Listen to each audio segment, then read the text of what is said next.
Point समझना है। बेटा तुम खड़ी क्यों हो क्लास में? सीट नहीं मिल रही, आगे आ जाओ, थर्ड लाइन में आ जाओ, थर्ड लाइन में बैठा लो बेटा इसको। फिर तेरी बहन को जब कोई कहेगा यहाँ आके बैठ जा, फिर अच्छा लगेगा? थोड़ा लिमिट में रहना चाहिए ना। बैठ जाओ बेटा। चलो अपने देखो, अपने व्यवहार को ऐसा रखो जैसा तुम दूसरे के साथ करो, तुम्हारी बहन के साथ वही होगा। यहाँ नहीं, जहां वो कॉलेज में जाएगी वहां होगा, बस में होगा, ऑटो में होगा। समाज सबसे मिलके बनता है। तुम घटिया हो ना किसी के लिए, तो तुम्हारी बहन के लिए 100% कोई ना कोई घटिया। भगवान जो है कर्मा रिटर्न्स बैक है, ये सीधी थ्योरी है ये। और ये मैं अपने लिए भी मानती हूँ, मैं अपनी बेटी के लिए भी मानती हूँ। मैं जैसा कर रही हूँ ऐसा ही मेरे साथ होगा, या मेरे घर वालों के साथ। तुम जैसा कर रहे हो ऐसा तुम्हारे भाई बहनों के साथ होगा ही होगा। हम किसी भी बेटी के साथ गलत करेंगे ना, तो अपने आप को इसके लिए तैयार रखना कि मेरी बहन भी पढ़ने निकलेगी। आज छोटी है तो कल निकलेगी। चाचा की बेटी, मामा की बेटी, ऐसा नहीं कोई घर में रिश्ते ही ना हो, माँ भी तो होगी।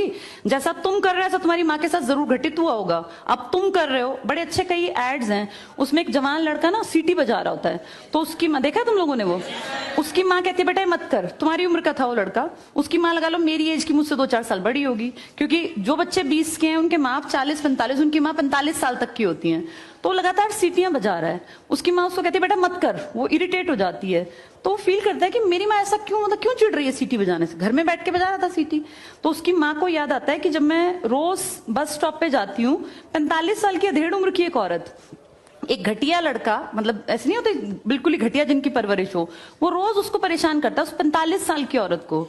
तो उसको फिर फील होता है कि ये मेरा बेटा जो हरकत कर रहा है ये उस लड़के से मेल खाती है। बहुत अच्छा ऐड है, उसका एसेंस बहुत अच्छा निकल के आता है कि एक्सप्लॉयटेशन सिर्फ जवान लड़कियों का नहीं होता। आप गलत कर रहे हो ना, कोई आपकी माँ के साथ, आपकी बहन के साथ कहीं ना कहीं कोई गलत करेगा फिर। इसलिए समाज को अच्छा बनाओ, क्लास को ऐसा बनाओ, कोई लड़की वहां से अगर आ रही है और तुम कह रहे हो यहाँ आ जा, तो ये ठीक है, ये अपने आप सोच के देखो। ये हमारी परवरिश को भी दिखाता है कि हमारी परवरिश कैसी माँ ने की है। अपनी बेटियों को जितने हम संस्कार देते हैं ना, उससे ज्यादा बेटों को देने चाहिए, क्योंकि गलत करने वाले लड़के ही तो है ना, किसी के प्रति गलत कमेंट करने वाले। ये ठीक नहीं होता।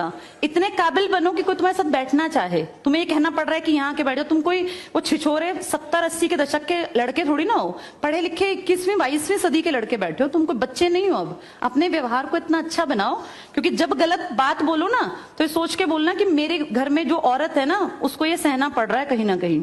तुम ही लोगों ने समाज बना रखा है, इसको घटिया बना लो चाहे अच्छा बनाओगे तो पूरा समाज अच्छा बन जाएगा। घटिया बनाओगे तो तुम्हारी माँ को भी 100% सुनना पड़ता होगा, क्योंकि ये कर्म है, ये किसी को नहीं छोड़ते। तुम सबको 4 दीवारी में नहीं रख पाओगे, तुम्हारी माँ को भी कहीं ना कहीं बाहर निकलना पड़ता है, चाहे वो मार्केट सब्जी लेने जाती हो, गाँव में रहते हो तो गली में तो निकलती है ना, उसको भी सुनना पड़ता होगा, क्योंकि समाज बनाने वाले तुम ही लोग हो।